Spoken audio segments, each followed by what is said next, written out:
dan dokter tidak bisa tarik kan, kecuali di waktu yang sudah disepakati kan. Yes. Misalnya 6 bulan baru bisa ditarik. Yeah. Tapi kalau tabungan, hari ini saya butuh duit, detik ini saya tinggal ke ATM, tarik, selesai. Tapi uang kita juga diputar dengan cara yang sama. Bisa sama, bisa tidak. Karena Kalau di konvensional kurang lebih pasti uang yang tabungan nggak dibeda-bedain. Iya. Ini tabungan, ini deposito nggak, pasti tapi dicampur. dokter nggak ada akad dalam tabungan itu untuk ikut investasi, nggak ada. Saya cuma nabung. Untung banget saya kedatangan orang yang luar biasa banget yang mau hadir dan duduk di sini bersama saya, Ustadz Khalid Bahasa Lama. Okay. Bahasa Lama ya. Yeah. Tapi hari ini saya senang banget saya bisa belajar dengan Pak Ustadz. Okay. Banyak banget yang tanyain, oh belajarnya dengan Pak Ustadz Khalid katanya. Soalnya Pak Ustadz Khalid selain pengajar juga berbisnis katanya. Jadi Betul. pas banget. Saya senang banget Pak Ustadz sudah mau hadir di sini. Dan saya mohon petunjuk Pak Ustadz. Karena saya sudah, ini kumpulan pertanyaan yang sebenarnya sudah pernah saya tanyakan ke orang lain. Oke.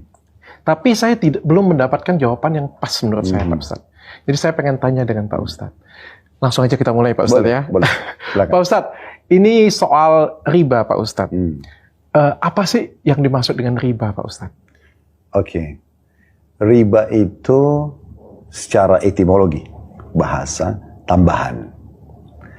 Kalau terminologinya itu, kalau dalam Islam, dia sesuatu yang diambil manfaat tambahannya tapi bukan dari pintu bisnis. Oke. Nah, kalau dalam Islam itu ada 2 jenis investasi.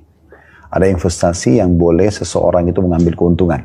Nah, kalau dalam istilah-istilah sekarang di perbankan syariah pun itu diterapkan seperti mudharabah. Nah, mudharabah itu seperti bagi hasil, dok ya. Kayak misalnya, saya mau buka satu bisnis nih, saya ajak, ayo dok, mau gabung nggak? Terus sama-sama nih kita sepakat modal masing-masing 50-50%. Bagi hasil berapa? Itu bukan riba? Bukan.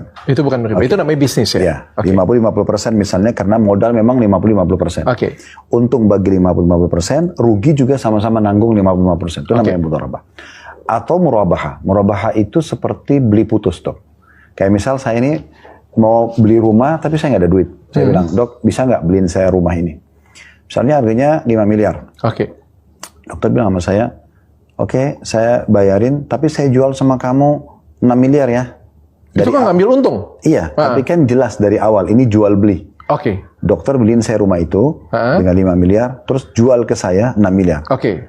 Terus saya bilang, mungkin saya mungkin belum mampu untuk bayar cash, dok. Bagaimana kalau saya cicil 10 bulan? Oke, deal lah di situ. Nah, itu boleh. Itu boleh? Boleh. Nah, itu jenis investasi yang pertama. Oke. Boleh bagi hasil, boleh beli putus dengan keuntungan. Tapi dari awal jelas akadnya jual beli. Nah, ada yang kedua, itu utang piutang. Oke. Jadi kita membantu mengutang.